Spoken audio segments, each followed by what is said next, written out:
Welcome class 9th. We all were reading chapter 7 packing of our book Behave. So what we have read that there was so much confusion while doing packing, and what was the confusion? The confusion was regarding butter. Butter जो था वो उनका miss हो गया था, या हम ये कहें कि वो हैरिस की पैंट पर लग गया था, और हैरिस और जो जॉर्ज थे they were finding that butter in whole room. So let us go further.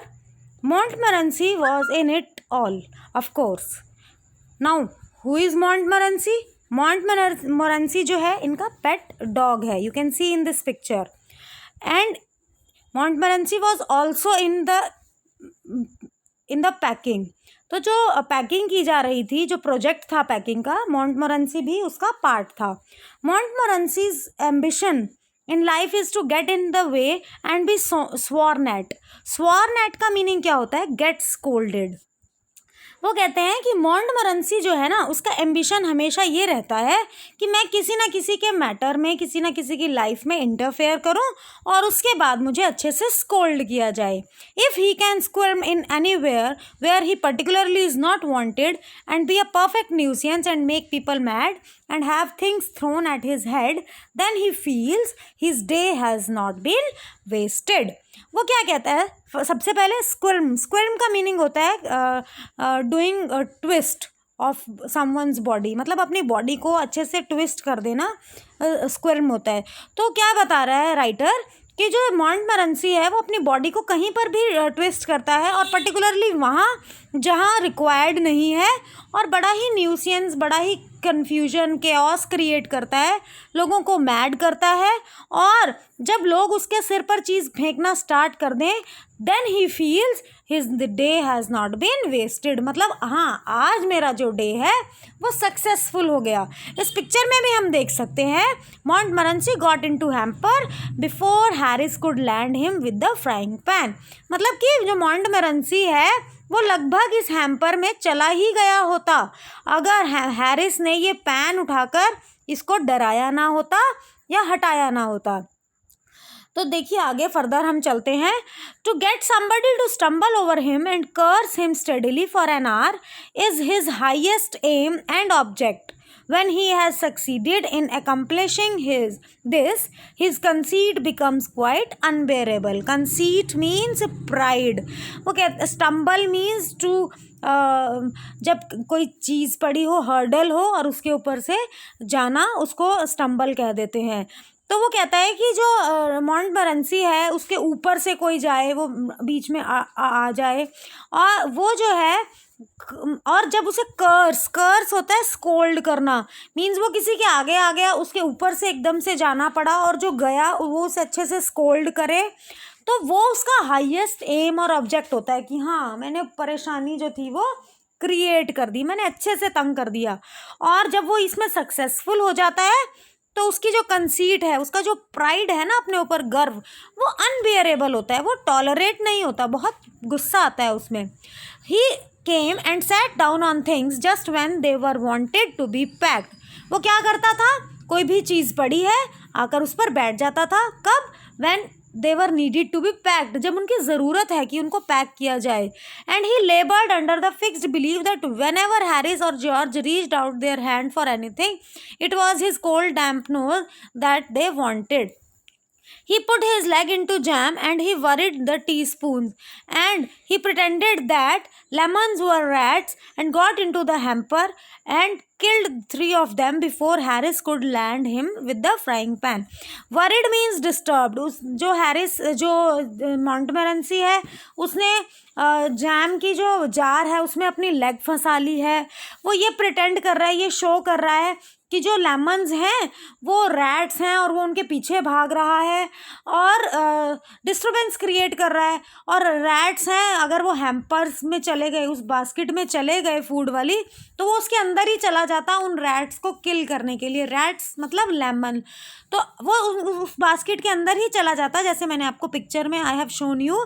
अगर हैरिस ने फ्राइंग पैन से उसे हटाया ना होता. Harris said I encouraged him.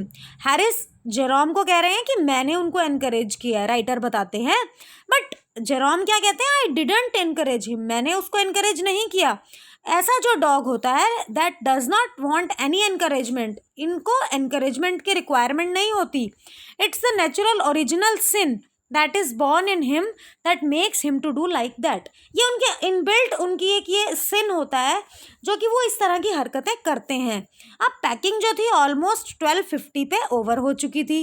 Harris sat on the big hamper, Harris जो था वो बड़े से हैम्पर पे बैठ गया और he hoped nothing would be found broken, कि उस अब ये उम्मीद कर रहा था हैरिस के कुछ टूटा नहीं होगा, मैं उस पर बैठ तो गया। George said that if anything had broken if anything was broken it was broken, which reflection seemed to comfort him। वो कहता है अगर कुछ टूट भी गया होगा तो टूट गया होगा। Reflection here, reflection means thought, ऐसा विचार उनको आया कि अगर टूट गया होगा तो टूट गया होगा। अब they were ready for bed, we were all ready for bed. Harris was to sleep with us that night and we went upstairs, इकट्ठे सोने वाले थे। We tossed for beds and Harris had to sleep with me, he said. अब bed के लिए toss हुआ कि कौन बेड के अंदर सोएगा और कौन बेड के ऊपर सोएगा। तो अब do you prefer the inside और outside? J here means Jerome, Jerome से पूछा जा रहा है कि तुम बेड के अंदर सोना पसंद करोगे या बाहर। तो जेरोम कहते हैं कि I said I generally prefer to sleep inside a bed, कि मैं जनरली बेड के इनसाइड ही सोता हूँ। Harris said it was odd, George said, George कहता है, हैरिस कहता है इट वॉज ऑड, थोड़ा अजीब है। अब जॉर्ज आगे कहते हैं कि किस टाइम मैं आप लोगों को उठाऊं? Harris said 7, I said no 6। अब दोनों ने कन्फ्यूजन क्रिएट कर दी कि एक कह रहा है 6, एक कह रहा है 7। But I wanted to write some letters, जो जेरोम है वो कहते हैं मुझे कुछ लेटर्स लिखने हैं, इसलिए 6 o'clock is the perfect time. Harris and I had a bit of a row over it, कि अब हमारा हल्की सी इस पर आर्ग्यूमेंट हो गया। But at last split the difference, split the difference means they agreed, मतलब स्प्लिट द डिफरेंस का क्या मतलब होता है कि दोनों के बीच का हमने टाइम ले लिया 6:30, ना तो हमने 7 लिया ना हमने 6 लिया, तो 6:30 का जो था टाइम जो था वो डिसाइड हो गया। जॉर्ज मेड नो आंसर, जब 6:30 का टाइम डिसाइड हुआ तो there was no answer from George. What does it means? That George had slept. तो George made no answer, we found on going over that he had been sleep for some time, मतलब वो सो चुका है और उसने हमारी बात नहीं सुनी। So we place the bath where he could tumble into it on getting out in the morning and went to bed ourselves. वो कहते हैं उसके बाद हमने क्या किया, जॉर्ज जो था कि बेड के ऊपर सो रहा था, तो मैंने वहाँ पर मतलब मैंने नहीं कि जेरोम ने और हैरिस ने एक बाथ टब जो था वो उसके बेड के बिल्कुल साइड में रख दिया पानी का भरकर, कि जैसे ही जॉर्ज उठेगा, वो टंबल का क्या होता है, विदाउट कंट्रोल एकदम से गिर जाना, टंबल का मीनिंग होता है। तो कहते हैं वो एकदम से उस पानी में गिर जाएगा। इस लाइन से हमें क्या समझ में आ रहा है कि कितने ही जो फ्रेंड्स हैं शरारती हैं, सारे के सारे फ्रेंड्स बहुत नॉटी है। और वो क्या कहता है, उसके बाद हम सब भी जो थे सोने के लिए बेड्स पर चले गए, जेरोम के जेरोम। ये जो एक्सट्रैक्ट हमने पढ़ा, ये जो हमने चैप्टर पढ़ा, ये 3 Men in a Boat novel है, उसका एक छोटा सा पार्ट है। आई होप क्लास आपको ये चैप्टर समझ आया होगा। For any query you can contact me.